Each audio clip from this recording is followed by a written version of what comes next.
तो गाइस आज की यह video class 10th Bihar board वालों के लिए बनाया जा रहा है, क्योंकि अब बहुत सारे मेरे कोचिंग संस्था में बच्चों का डिमांड था, तो मैंने सोचा क्यों ना इसे यूट्यूब पर ही डाल दिया जाए। तो उम्मीद करता हूं कि आप लोग क्लास 10th बिहार बोर्ड की काफी अच्छी तरह से तैयारी कर रहे होंगे, लेकिन इस तैयारी में अभी आप लोग एक बीमारी से ग्रसित होंगे जिसका नाम एग्जाम फोबिया, जिसको हम लोग हिंदी में परीक्षा का भूत कहते हैं। और ये हर बच्चों को होता है, तो इसी परीक्षा के भूत से हम निपटने के लिए एक एंटीबायोटिक एक कैप्सूल बनाया है। इस कैप्सूल का नाम मैंने रखा है बच्चों, यहाँ देख सकते हैं, गैस क्वेश्चन। जी हाँ, आज की इस वीडियो में मैं केवल और केवल 20 प्रश्न देने वाला हूं, वो भी किस सब्जेक्ट का? फिजिक्स का। आप चिंता ना करें, आपको हर एक सब्जेक्ट का चैप्टर बाय चैप्टर वो मैं जो किस तरह उठाना है वो मैं समझ लूंगा। आपको हर एक सब्जेक्ट का, फिजिक्स हो गया, केमिस्ट्री हो गया, बायो हो गया, हर एक सब्जेक्ट का गैस क्वेश्चन दिया जाएगा। तो आज की इस वीडियो में आपको पूरे फिजिक्स का, क्लास 10th जो बिहार बोर्ड का फिजिक्स है, इस पूरे फिजिक्स से केवल और केवल मात्र और मात्र 20 सवाल उठाया गया है। और ये 20 सवाल जो भैया 2 मार्क्स वाले हैं, यानी लघुत्तरीय प्रश्न। कौन सा भैया? ये जो प्रश्न उठाया गया है, ये लघुत्तरीय प्रश्न उठाया गया है। इसके बाद आपको 5 मार्क्स के भी सवाल दिए जाएंगे गैस स्कोर के, वो भी क्वेश्चन मेरा रेडी है, बस डालना है। तो आइए बिना समय के बाद सेशन को हम लोग चालू करते हैं। और इस 20 सवाल जो है, इसका अगर आपको पीडीएफ चाहिए, तो इसका पीडीएफ भी आपको फ्री ऑफ कॉस्ट में मिलेगा।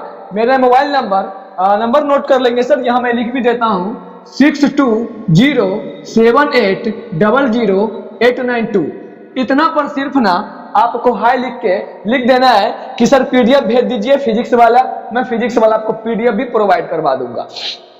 तो आज का ये जो वीडियो है, इस वीडियो में टोटल भैया 20 सवाल दिया गया है। मैं गारंटी नहीं, लेकिन मैं भरोसा और यकीन दिलाता हूं कि इस 20 प्रश्नों में से आपको वहां जितने भी प्रश्न बनाने हैं, इस 20 प्रश्न में जो मेरा 20 प्रश्न है, आपके वहां दिए गए सारे प्रश्न में मेरा ये प्रश्न मैच कर जाएगा।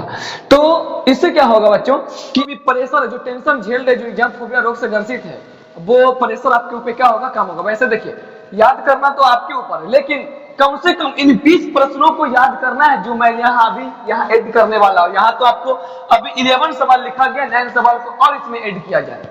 तो आइए हमारे साथ बने रहें। और हाँ, अगर आपको इन सारे प्रश्नों का हल चाहिए, इसका उत्तर चाहिए, तो आप हमें कमेंट में करें, नहीं तो इस व्हाट्सएप नंबर पर मैसेज कर दे। सर क्वेश्चन नंबर आपको बजाते लिख देना है, सर इस सवाल का मुझे आंसर चाहिए, आपको फ्री ऑफ कॉस्ट में इसका आंसर भी प्रोवाइड करवा दिया जाएगा। ये सब बात में निश्चिंत रहना है ना, टेंशन की कोई बात ही नहीं।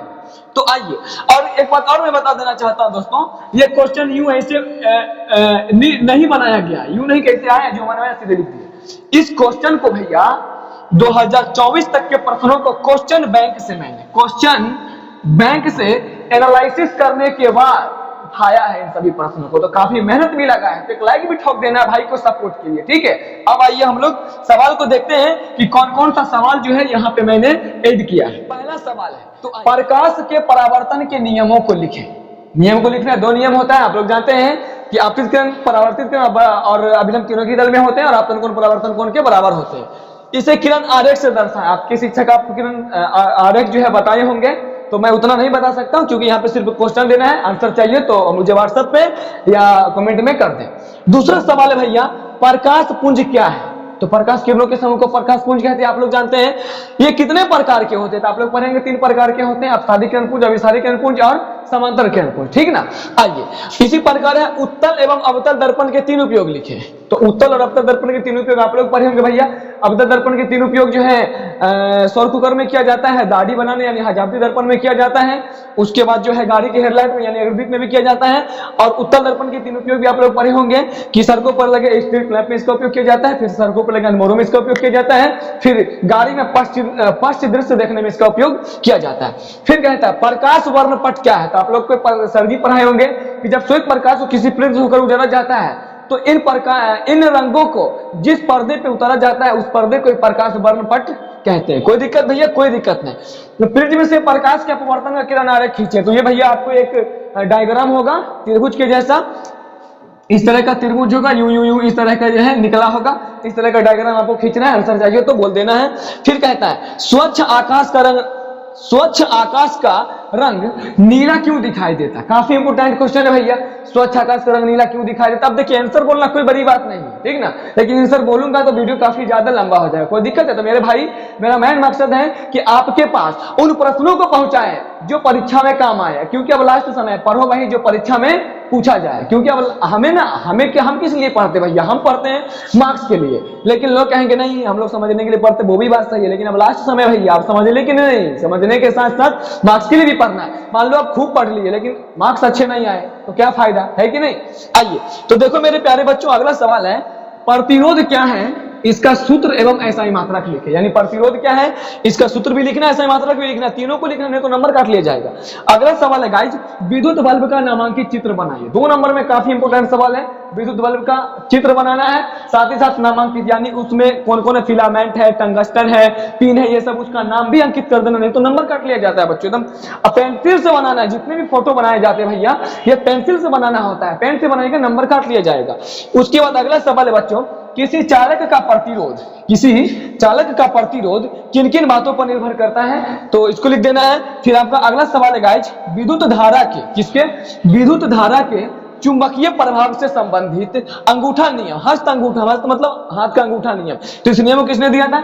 मैक्सवेल का नियम दिया था। इस सवाल में होता क्या बच्चों कि बहुत सारे बच्चे ये फ्लेमिंग भैया के दाहिने हाथ का नियम लिख देते हैं, जो कि फ्लेमिंग का दाहिने हाथ नहीं है, इसमें ये विद्युत धारा के चुंबकीय प्रभाव से संबंधित जो हस्त अंगूठा नियम दिया है ये मैक्सवेल साहब ने दिया है। तो बच्चे लोग क्या करते हैं परीक्षा में अक्सर गलतियां कर देते हैं, ये नियम लिख देते हैं फ्लेमिंग के दाएं हाथ के नियम, जो कि गलत हो जाता है। तो गौर से भैया ये जो है मैक्सवेल साहब ने दिया था, तो मैक्सवेल का नियम है। आप लोग इसका स्क्रीनशॉट कर सकते हैं, तो स्क्रीनशॉट कर लीजिए। आपको इसका पीडीएफ चाहिए, पीडीएफ फ्री ऑफ कॉस्ट में भैया दिया जाएगा, काफी मेहनत से मैंने इसे बनाया है।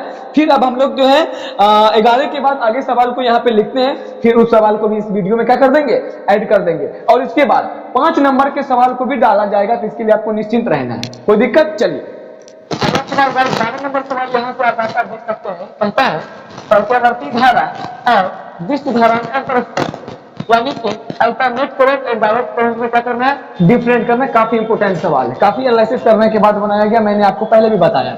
फिर आपका 13 नंबर सवाल है बच्चों, काफी इंपोर्टेंट, कहता है लघु पठन से आप क्या समझते हैं? लघु पठन से आप क्या समझते हैं, ये आपको शॉर्ट सर्किट के बारे में क्या करना है, बताना है। फिर आपका अगला सवाल आ जाता है 14 नंबर, कहता है चुंबकीय क्षेत्र रेखाओं का, किसके भैया, जो मैग्नेटिक फील्ड होते हैं, वो चुंबकीय क्षेत्र रेखाओं के ना 2 गुण बताना है। कितने गुण बताना है? 2 गुणों को लिखिए।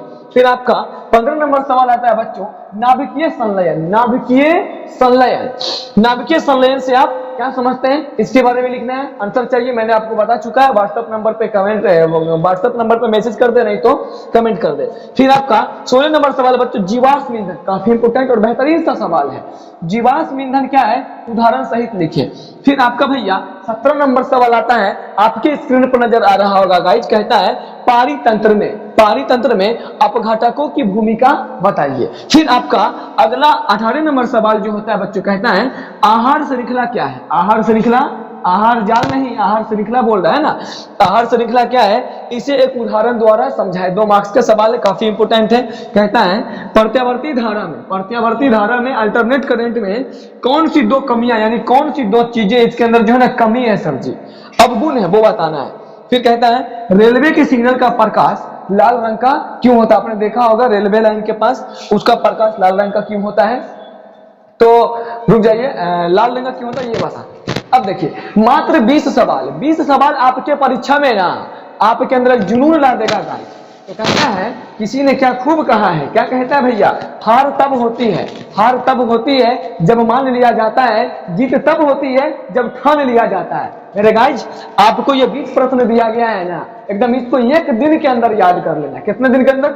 1 दिन के अंदर आपको याद कर लेना। और मैं आपको यकीन के साथ कह सकता हूँ गाइज, जो मैंने मेहनत किया है, जो क्वेश्चन बैंक को देखकर मैंने एनालिसिस किया है, वो एनालिसिस करने के बाद जो मैंने इस 20 प्रश्नों को बनाया है, ये 20 प्रश्न आपके परीक्षा में जरूर हूबहू सवाल टकराएंगे, ये मेरा आपसे प्रॉमिस नहीं कर सकते। देखिए भैया ये अंदाज लगाया गया, मैं झूठ पूछ कर नहीं बोलूंगा, ये गारंटी देता हूँ, गारंटी वाला नहीं भैया, यकीन दिलाता हूं कि आपको ये प्रश्न टकराने वाले हैं। और हाँ, आपको नेक्स्ट वीडियो में मैं फिजिक्स का ही 5 मार्क्स है, कितना 5 मार्क्स के जितने भी इंपोर्टेंट सवाल है मैं उसको तैयार कर भी चुका हूं, उसको मैंने तैयार कर भी चुका हूं, एनालिसिस करके तैयार कर लिया हूं, बस अब उस सवालों का करना डालना है वो मैं आपको नेक्स्ट वीडियो में क्या करूंगा, डाल दूंगा। तो अगर आपको ये अच्छा लगे, अगर लगता है कि नहीं ये सारे सवाल सच में टकरा सकता है, काफी इंपोर्टेंट है, काफी बेहतरीन तरीका से मैंने सवाल को बनाया है, तो हमारे इस वीडियो को अपने दोस्तों में, अपने रिश्तेदारों में, जहां तक आपको सपोर्ट करना है भाई के लिए, वहां तक क्या करना है, शेयर करना है। तो मिलेंगे फिर नेक्स्ट वीडियो में, तब तक के लिए बाय बाय।